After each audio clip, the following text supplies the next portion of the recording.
Here is one of a series of talks by spiritual leader Lola McDowell Lee, spanning 2 decades from the early 70s through the 90s. Lola was a Zen Roshi, whose Rinzai lineage included Dr. Henry Platov and renowned Zen master Shigetsu Sasaki. Lola was a religious scholar as well as an ordained Christian minister. While the talks are focused mainly on Zen and Buddhism, Lola drew on many spiritual traditions, including those of Jesus, Plato, Lao Tzu, the Hindu Vedas, Meister Eckhart, and Gurdjieff.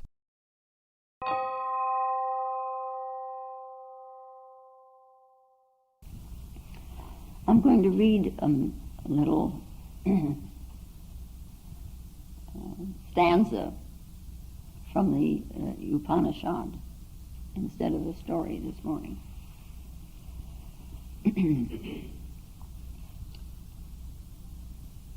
The self is immortal,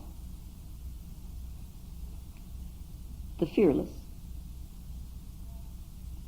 The self is Brahman. This Brahman is eternal truth.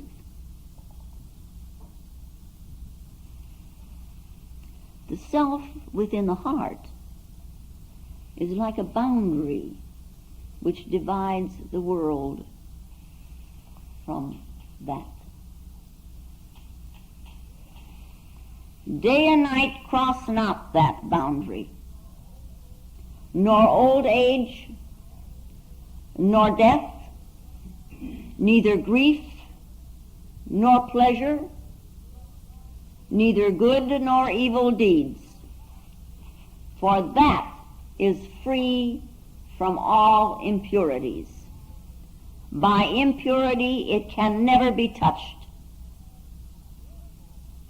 Wherefore, he who has crossed that boundary and has realized the self, if he is blind, he ceases to be blind. If he is wounded, he ceases to be wounded. If he is afflicted, he ceases to be afflicted. When that boundary is crossed, night becomes day, for the world of Brahman is light itself. Stillness is a pradakshina, the movement around that for worship.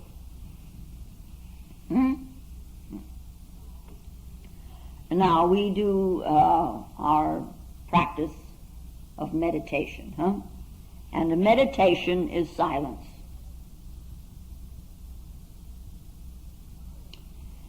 Silence is basic for the religious experience.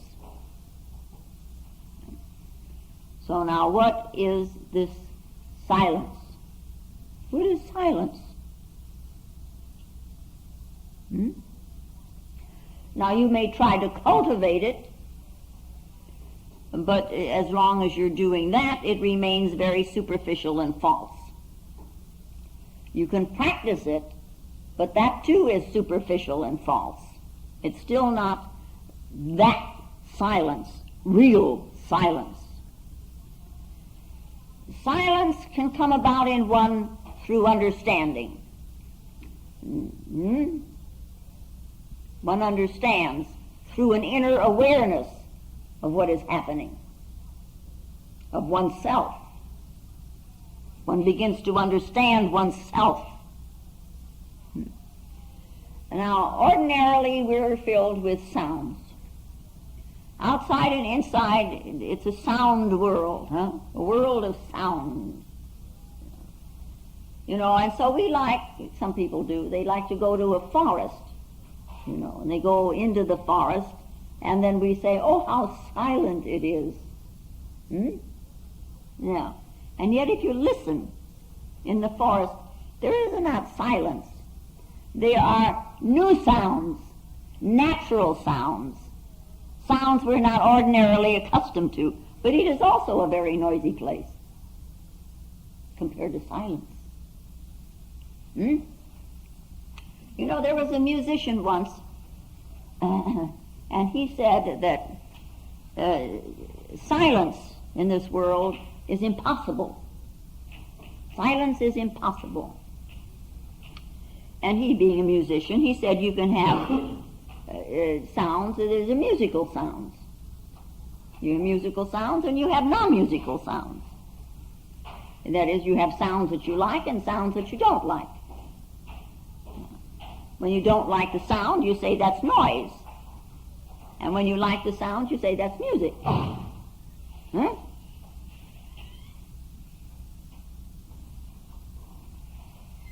But you have not got silence. Anyway, this musician, he went once with an engineer to a hall at Harvard. He was going to give some kind of a concert there. And so he, with the engineer who had it built, who was in charge of the building of it, went to inspect it. And this hall was built,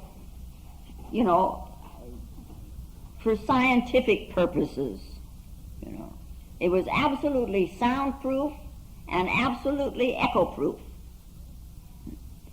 So this man and this engineer, they went into this hall, and now he's got an ear now that's trained. So he goes into this room, this hall, and he hears two sounds. One was a very high-pitched sound, and one was a very low-pitched sound. So he said to this engineer, but you said this room was soundproof. You say it's echo-proof. But I hear sounds, two sounds, one high and one low. And the engineer laughed at him, and he says, sure, the high sound is your nervous system, and the low sound is the sound of your blood circulating. Have you ever heard your blood circulating? It's quite possible, And you can hear your nervous system. Absolutely. People hear their nervous system and it's a high-pitched sound and they say, oh, there's the frequencies. Well, frequencies of what? Huh? See. Anyway, on that day, that musician said that he became absolutely certain unless he died, he would never know what silence was. To know silence in this world was impossible. Well, you believe that? Okay. The nervous system, your nervous system, is part of this outer shell, shall we say, or this our outer life. Yeah. The blood circulating is part of our outer life. But behind that, within that, there is truth, what we call truth. Not many truths, but this one self-truth. Yeah, and that's silent. So sound, we could say, is outer, and silence is within. If you move out, which we do automatically, we do from the moment we're born, we move out that way because we have got eyes. Our eyes follow the light, which is what why we've got eyes in the first place. The sun is shining, and so there is the development of eyes. Nature devised this because there is light. So we follow light. So we see. But when we move out, we move to sound. Yeah. If you move in, then you move to silence. So, in order to understand meditation, you must reach a place where no sound is, where, as the Zenists say, the place of the soundless sound. The Hindus call it anahata nada, the uncreated sound of silence. Yeah. Stillness, silence, is the movement around that nameless Brahman, that truth. So we have the sound without and the soundlessness within. Now, look at yourself a little bit. And in focusing on yourself, I hope you do focus on yourself once in a while. Yeah. Look at your mind. The mind is silent. Doesn't say a word. But it has all this activity, all this noise,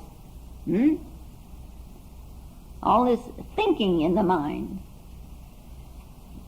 So you observe it, and the more you become aware of its mechanism and how it works, how this mind works, the more you see it working, the more disidentified you can become with it.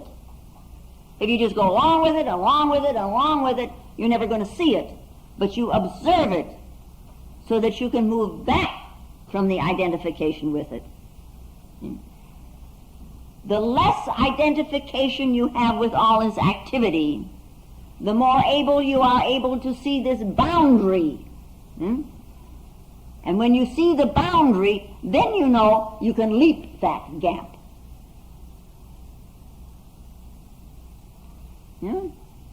So on one hand we have disidentification and identification. And there is a gap between. There is an interval between. If you really watch your thinking, you say, I am here and my thoughts are here also, but there's a gap in between. When you're angry, let's, for instance, examples we've got plenty of. Nobody here. When you are angry, what happens? You're identified with the anger. And you do not see it as an energy or as a something, is a content of the psyche. No. The identification with it is so immediate that anger just floods the premises. You're just flooded with it. It's like you have become one with it. And you just have moved away from the center of yourself and allowed this anger just to take over. Now, many thoughts, flow in the mind.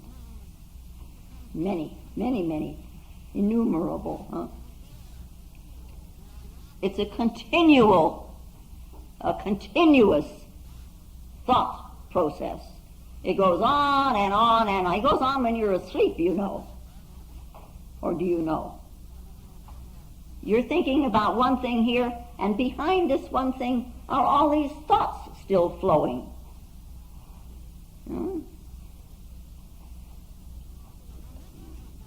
Innumerable thoughts, And you choose one here and you become identified with it, and so you can ignore all the rest.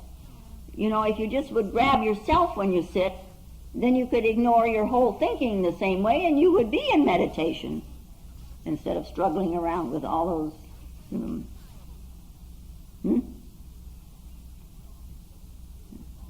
So, but you choose a thought, you like this one or you don't like this one or whatever it is, but you reach out there and you grab it and you say, oh, this is mine. It's mine. So the thoughts become yours. You're identified with them. But in all of that, where are you?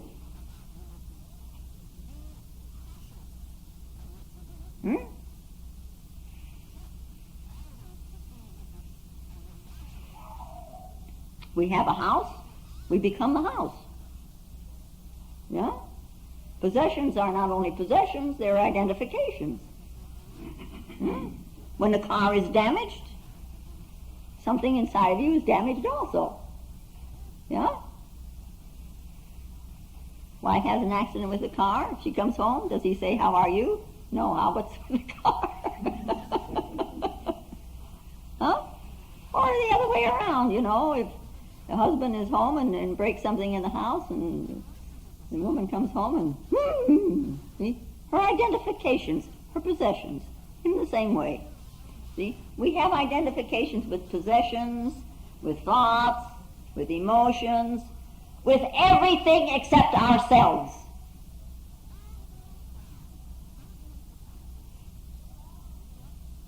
We shove it all out there, and so we've got a lot of noise, and we've got anguish, and we've got conflict, and we have tension, but we have not got ourselves.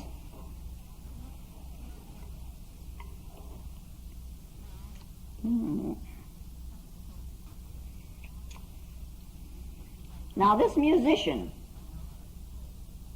you know, he heard his nervous system working, and he heard the blood circulating. Well, let us just say, for instance, that he just heard the nervous system. He heard only the high sound, the high-pitched tone, you know. Do you realize that there were two things present? Huh?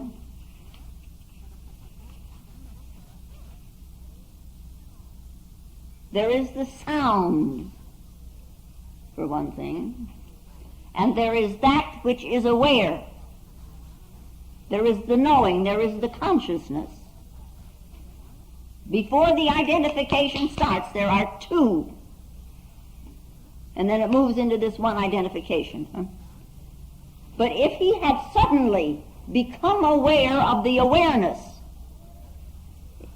you know, aware of the consciousness, you know, like we say, come ye out from among them, if he had before the identification with the sound, then the sound in that instant would not have been. The moment that the focus of consciousness is transferred from the sound to the soundless, to the center, then you are in silence. Because you are silence. Everything all around you is sound, and you are silent. How else would you hear it? Any noise. So silence now, this stillness, is the pranakshina, the movement around that. There are temples where people go to worship, and they have an altar, and the people in their worshiping move around the altar. This is a ritual. Now, ritual is symbolic. In temples and churches, one usually finds a symbolic altar, an altar of some kind, symbolizing this inner silence, this inner truth, this Brahman, that. Yeah? The altar represents the center, and the ritual goes on around it.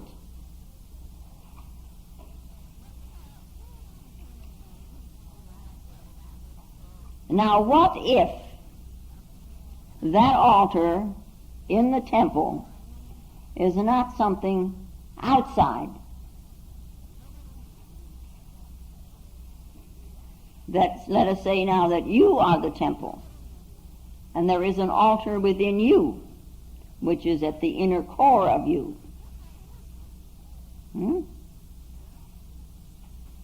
So what about the ritual now? You can watch yourself anytime, but particularly now when you sit down for meditation, when you're practicing meditation. You watch yourself. You're going around and around and around, trying to penetrate through something to something. This is your ritual. The movement around. The movement of trying to focus and to penetrate with that focus. You see yourself doing that? Yeah. So, do you understand meditation?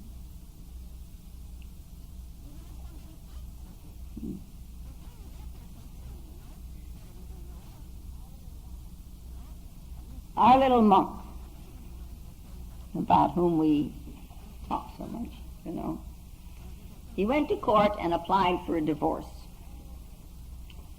And the whole village gathered at the court to see this procedure, because after all, by now, the monk had aged. He was 87. His wife was 78. And everybody, including the judge, was very surprised. He wanted a divorce. So this judge asked the monk, "What is your age?" And he says, "My age? My age is 87. It's only 87. No? And then the judge asked, "Well, how old is your wife?" "Oh, she's only 78. Yeah. "And how long have you been married?" 65 years. It's only 65 years, you know.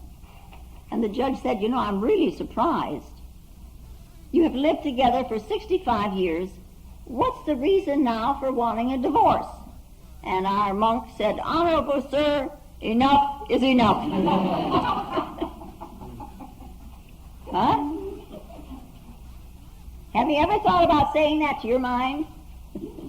Enough is enough, huh? With all our thinking. See? We have lived with our thinking for so long, but still, evidently, we haven't reached a place or point where we can say, enough is enough. I've had it already. Yeah?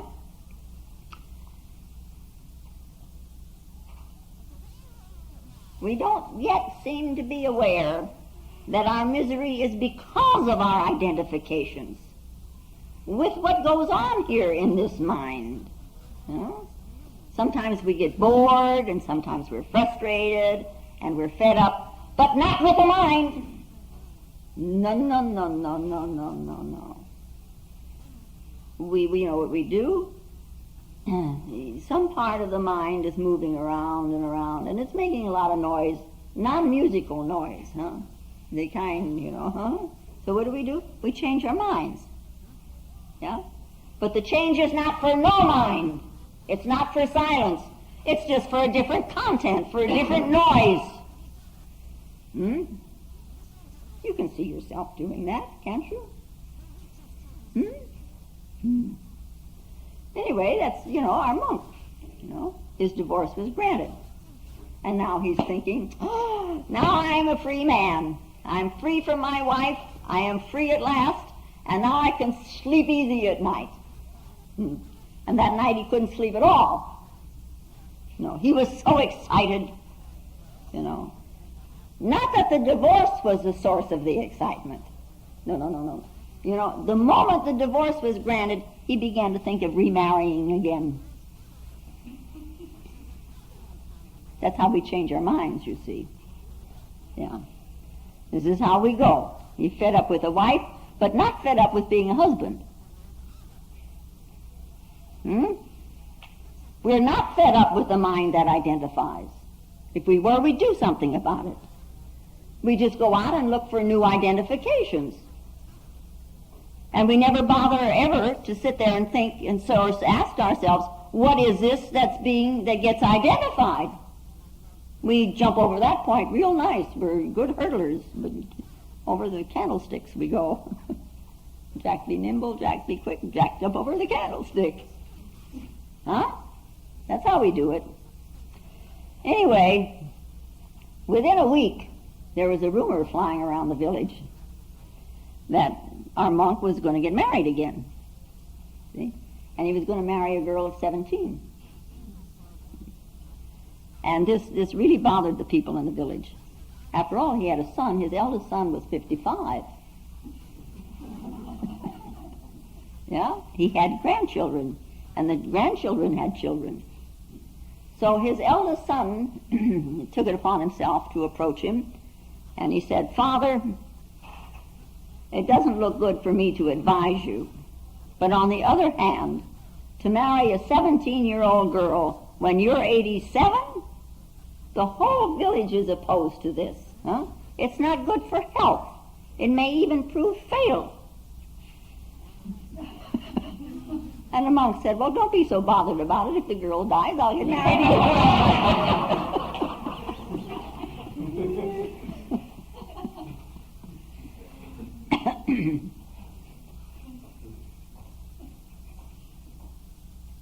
See, nothing really changes. In all the change, nothing really changes. The noise is a little bit different.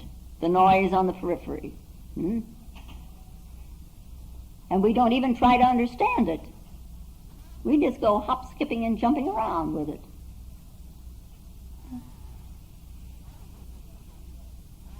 You know, anger may be present, but don't be angry with the anger, which is what we so often do. Try to understand it. Why does it come? What is the origin of it? What is the source of my anger? If you fight it, you've got double anger, haven't you? You've got anger plus the angriness about the anger. That's an absurdity, isn't it? That's like putting a hat on top of a hat on top of a hat, or trying to have the teeth bite themselves. Try it. Yeah. You know, it's like one is trying to fight with one's right hand against one's left hand, and sometimes the right hand wins and sometimes the left hand wins. You know, you play the game. You play a game, but whereabouts are you at in all of that game playing?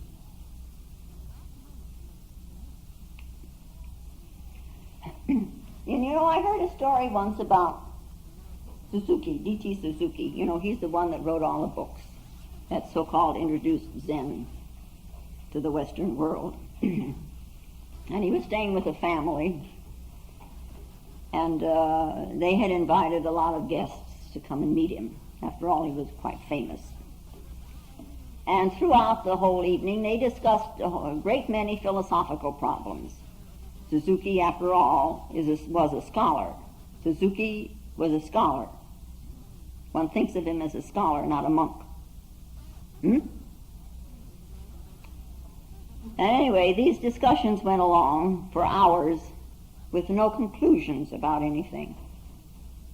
You know, because as soon as somebody said, well, this is what I think, somebody else would disagree, and they would go off on a tangent again. So there were no conclusions reached throughout the whole evening. And after all the guests had gone, the host said to Suzuki, long discussion, and we enjoyed it. But there were no conclusions, and that's frustrating. And Suzuki laughed, you know, and he says, this is why I like philosophy. You can go on and on and on, and there's no victory and there's no defeat. It's a very refined game. The activity of our minds. However, now, there are those who don't want to continue with this just activity of the mind, and they would like to transcend.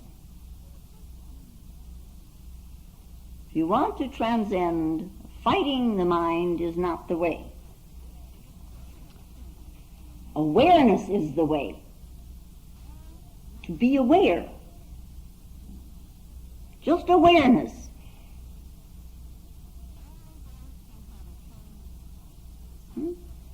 Sometimes we call it consciousness.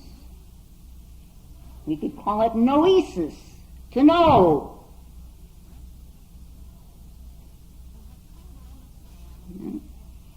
And then one becomes aware of our methods. Become aware of your methods of operating, the modus operandi, But the essential of anything, of all of you, the essential, whatever you do it with awareness. If you are angry, then be angry with awareness. Don't be engulfed by it. Be angry with awareness. Then there's still two with a gap. You understand that? Okay. You know, Gurdjieff, who was, he used to create situations. I don't do this very much, if at all. He would create situations, you know, for his students. You come into the room and he'd be sitting there with some other students and he'd start talking to you, and the next thing you know, he's insulting you. And then, of course, the rest of the group joins in. All the thing is you become very angry. You're angry at him, and you're angry at everybody sitting in the room that's helping you to be angry, and they needle you and they push you, You're insulted.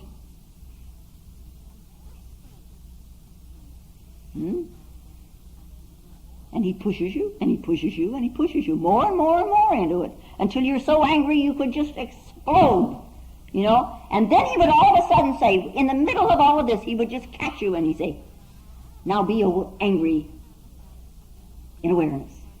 Be aware. That way he would create the gap. Don't pull back, Be alert and see what is happening to you. You get angry and you just go right on in it, and there you are. You're not alert in it. See? All these clouds of things that come about, where do they come from? Why do you have to go along with them? And talking about clouds, in clouds up in the sky, there's electricity, right? It's always been there. But a long time ago, we call it in ages past, we were ignorant, Electricity in the clouds created fear. In the olden times, it was written that when God was angry, he sends thunder, he sends lightning, he sends storms. And so, today even so, God is angry, and look what's happening inside of me. God is angry with me, and therefore I have this storm. People still think that way. Isn't that incredible?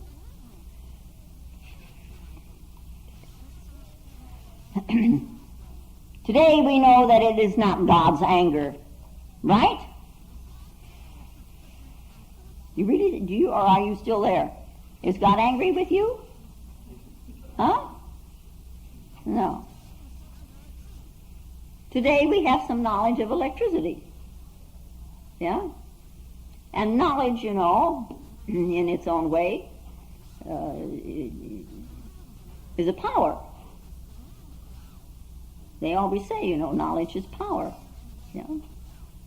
Without a knowledge of ourselves, we have not got a handle on ourselves, We have not got a power with ourselves. When you know yourself, there is a power there. Yeah. So you make yourselves like a chemistry lab, a laboratory.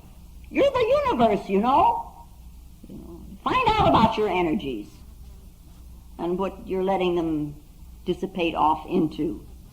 They're not your enemies. No. And then you begin to find out what is your chief, shall we say, drawback. Find it out because it's got your energy in it. If it's greed, if this is your main drawback, then be aware of the greed, Don't fight it, but be aware of it. Because realize that everything else that you think of as a drawback within yourself is just simply a support of this main difficulty.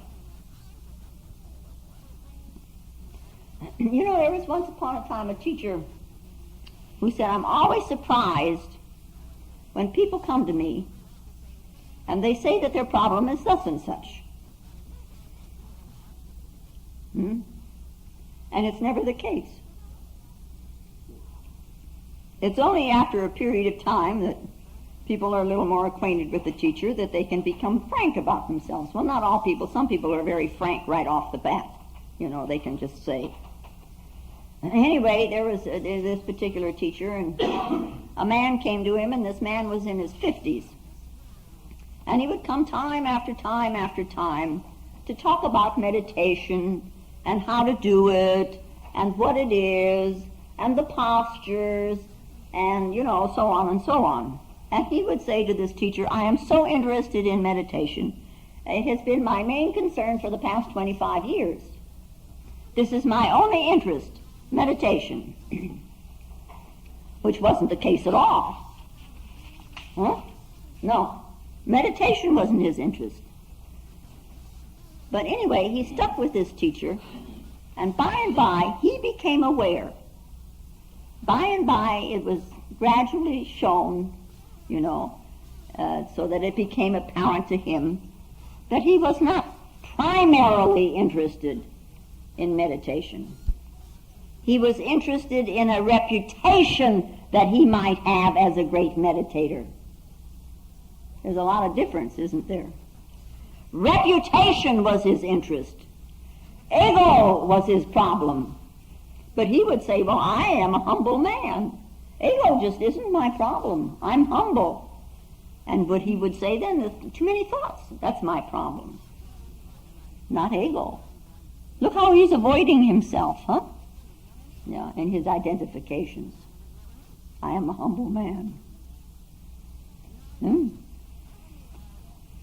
But we're like, in a way, it's like a man that came to see the monk. And he had had a cold for a very long time, much too long. So he was really quite ill and was weak from having this cold so long. And he tried all the medications around, and he had been to see the doctor, and he just didn't know what to do. Nothing was of any use. So late one night, he came to the monk and asked him if he would advise him. And yes, said the monk, you go to the lake at midnight. And the night was cold. It was wintertime. And the lake was freezing. You take a bath, and then you run around the lake. And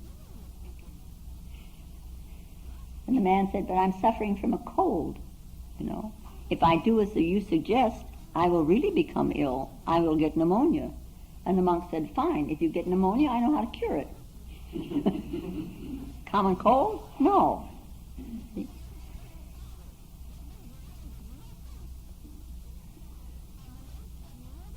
Little problems that we know how to deal with, we focus on them.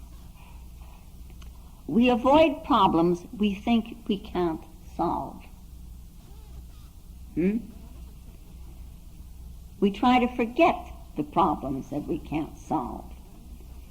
So all our attention comes, oh yeah, I can take care of this, and I can take care of this, and I can take care of this. This over here, I don't know, and let's do that with it, huh? But this I can take care of, and this I can take care of, and this I can take care of, huh? So the primary problem that we don't tackle goes underground. And we're no longer aware of it. And we go on fighting all these phony problems. And all these phony problems dissipate our energy. And guess what? We remain the same no matter how many of these we solve.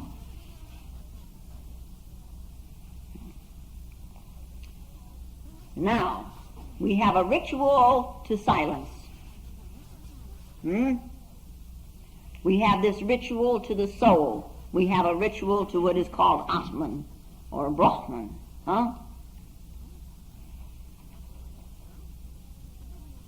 And in this ritual, this moving around in this silence toward the center, you can find the root of the problem. You don't think how to solve it. You just find out what it is. That's first step, Yeah. Just, you can sit there and you can take a very simple inventory. You don't create new problems because of it. Just take an inventory. Once you know what the problem is, you be aware of it. Be aware of how it works.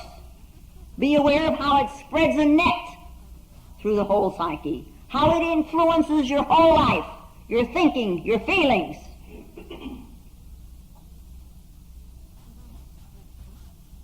It's really ridiculous what we do. I'm telling you.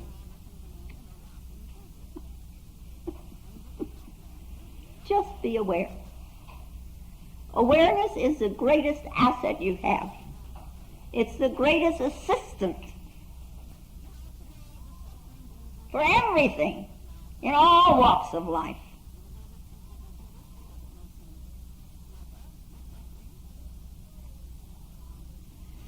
There's a story about a young man who was seeking. And after a very long and difficult journey, he reached the hut in the mountains of the master of his choice. He had heard about this man, and this is the man he wanted to serve.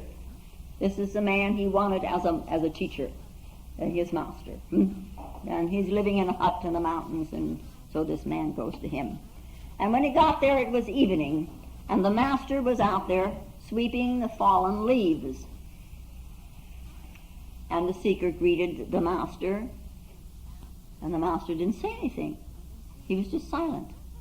And so this seeker, now he continues, he asks a lot of questions, and there was no response. And he tried every way he could think of to get the attention of this man. And this master just kept right on sweeping the fallen leaves. And seeing eventually that there was no possibility of getting the attention of this man, the disciple finally decided what he would do. And then what he started in the next morning, he started and he built himself a little hut in the forest not very far away from this master. And he lived there. And he lived there for many, many years. And after a while, the past all dropped away. In order for the past to continue, you have to go on creating it daily. So his past dropped away. In this forest, there was the forest silence. Noisy, but it's forest silence, compared to this kind of thing. There, after all, there was the only other person around him was this master, who was like a no man, because there was no communication verbally. That master wouldn't even reply to a greeting. So after a while, this past dissolved, and the thoughts began to slow down, because after all, you also have to feed these in order for them to continue. If you don't feed them, they're not going to continue forever. Or do you know? Anyway, with nothing to do, he would just relax. And he would sit there silently. Or he would sweep the fallen leaves. And one day he was sweeping the fallen leaves, and all of a sudden, he knew. He transcended all the sounds. So he stopped everything, and he ran to the master's hut, and the master was sweeping the fallen leaves. And the disciple stood there and, "Thank you, sir." That's all he said. "Thank you, sir." And I think that's beautiful. "Thank you, sir." No big explanations about I saw this, that, or the other thing, which I suppose came later when he was trying to tell the teacher what had happened to him. But, these two greetings. "Thank you, sir." Then a thought also occurs to me. There seem to be quite a number of stories about monks and teachers sweeping fallen leaves. and becoming enlightened thereby, that it surprises me that all of you are not out there sweeping leaves. Huh?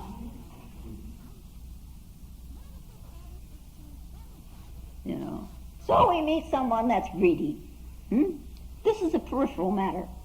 Let him be greedy. What is it to you? Someone's asking a lot of questions. This too it's a peripheral matter. Answer isn't going to make him any smarter, unless he has an insight to go along with the answer. But this particular master, he showed something, see? And the disciple listened. And for years together, the disciple tried to remain within. See? He moved around the center, moving around the center, not being bothered by the periphery. And the years passed, and he was awakened. And now there was this gratefulness. And just by following a hidden answer, it happened. Because the teacher really, in his way, did answer him when he tried to talk to him. See, it depends on you and your outlook and your attitude. Somebody else would have felt humiliated, insulted, and would have missed the whole thing and gone away saying, well, that's no real teacher. He won't even talk to you. But this one, he could feel the real meaning. See, and he tried to live the meaning. And it happened. The 2 times he saw his master only. Once to greet him and once to thank him. And the rest of the time, he was trying to move in this silence, moving around and around to that core within himself. And when that silence comes, you're grateful to everything in this universe. Because when that silence is, the old world disappears. The old is not. The new is born. The new is you. And St. Paul knew this, he says, I die daily. Pretty neat, huh? Satori every day. I die daily. Huh? Every day, every day, every day, every day. For the new to grow and to mature. So this prashina, this silence, you can do this on this ritual, this pradakshina. You can do this only through entering the temple, which is yourself. In this ritual, meditation. Every ritual is a secret key. In every ritual there is a secret key. But the ritual itself is childish if you don't know what the key is. You can play with it, and you can do it over and over and over and over, but you do not come to realize the meaning.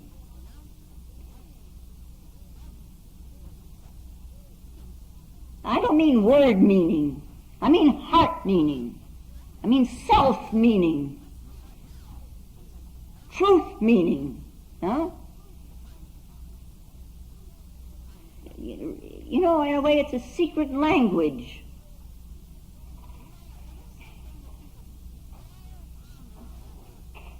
But through this, something is communicated through this ritual.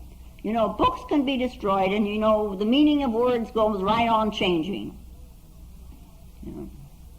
But wherever there has been an enlightened one, there are certain rituals. Because the rituals then are being symbolic of that which is permanent, then becomes a more permanent language. We bow. We bow to the place where we sit. We bow to each other. We bow when we come into this room. These are rituals. And we do this gasho of teach me.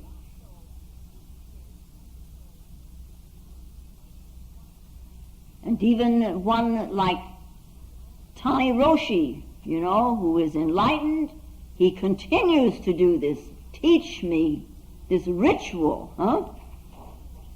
It's done in a humbleness. It is a ritual. It is the moving around. And we do the chanting. And we sing the little mantra here. It is part of a ritual, the moving around the center.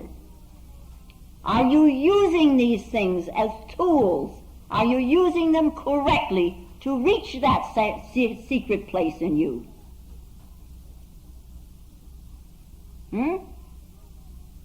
Are you using yourself correctly to reach this silence, the stillness around that?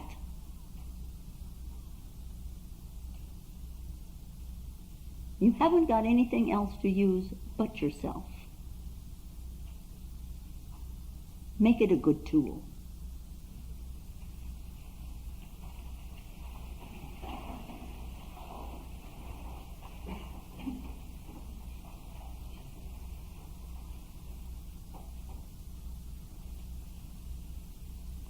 now may the peace and the power that passeth all understanding hold us and keep us in the love of the Christed consciousness while we are seemingly separate one from another. And I thank you very much.